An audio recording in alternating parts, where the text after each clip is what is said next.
শোনেন, এই দেশে বেশি পড়াশোনা করে বেশি লাভ নাই।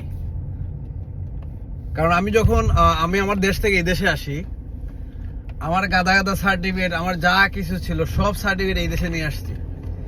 কিন্তু দিন শেষে এই দেশের সার্টিফিকেট কোনো ভ্যালু নাই। নর্মালি সবাই যারা জিরো লেভেলের স্টাডি যে জব করে, আমাদের এসে ঠিক সেম জবটা এই দেশে করতে হয়।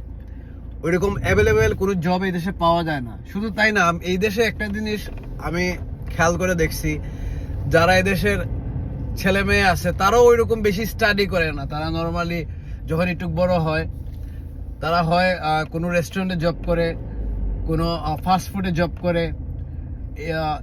ম্যাক্সিমাম এই দেশে হচ্ছে ফুডেতে তারা জব করে, ফুড, ফাস্ট ফুড, ফ্র্যাঞ্চাইজিস, এগুলোতে তারা জব করে, কফি শপ।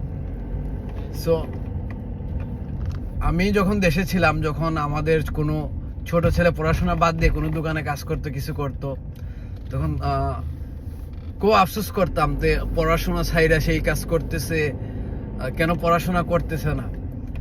বাট অ্যাকচুয়ালি এই দেশে এসে দেখতেছি, বা আমি রিয়েল লাইফটা উপলব্ধি করে দেখতেছি, পড়াশোনার কোনো ভ্যালু নাই এই দেশে, কোনো ভ্যালু নাই। আর প্লাস হচ্ছে, আপনি পড়াশোনা ঠিক আছে, একটা মানুষের প্রয়োজন, মিনিমাম একটা পড়াশোনার প্রয়োজন তার নিজের লাইফটাকে বোঝার জন্য, তার নিজের হিসাবটা বোঝার জন্য। ঠিক ততটুকুই পড়াশোনা আমি মনে করি যে ততটুকুই প্রয়োজন। আদারওয়াইজ আমি মনে করি না বেশি পড়াশোনা করে এই দেশে কোনো কিছু করা সম্ভব। আর হিস্ট্রিক্যাল যদি আমরা একটু ইয়া করে দেখি, যারা লাইফে অনেক বড় কিছু করছেন তাদের খুব বেশি পড়াশোনা ছিল না।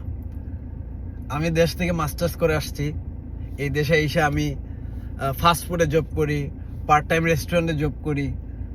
মানে আমি তো ভাবছিলাম যে আমি যেহেতু দেশ থেকে অনেক স্টাডি করে আসছি, গাদা গাদা সার্টিফিকেট নিয়ে আসছি, এই দেশে আইসা অফিসার কোনো ভালো পদে জব পামু। অ্যাকচুয়ালি আইসা পুরাটাই চেঞ্জ। আমার এই সার্টিফিকেট মানে কোনো কাজে লাগবে তো দূরের কথা, কেউ খুললেও দেখে নাই। সো সেই কারণে আমার একটা জিনিস আমি রিয়েলাইজ করছি, এই দেশে পড়াশোনা বা সার্টিফিকেটের কোনো ভ্যালু নাই। আপনি কাজ করেন, যে কাজটাই করেন, সেটা যদি আপনি ভালোভাবে করতে পারেন, এক্সপিরিয়েন্স থাকে, আপনি দেশে ভালো একটা কিছু ওয়েজেস পাইবেন, ভালো মোটা অঙ্কের টাকা পাইবেন। আদারওয়াইজ আপনার পড়াশোনার দিন শেষে কোনো কাজে আসবে না। ধন্যবাদ সবাইকে।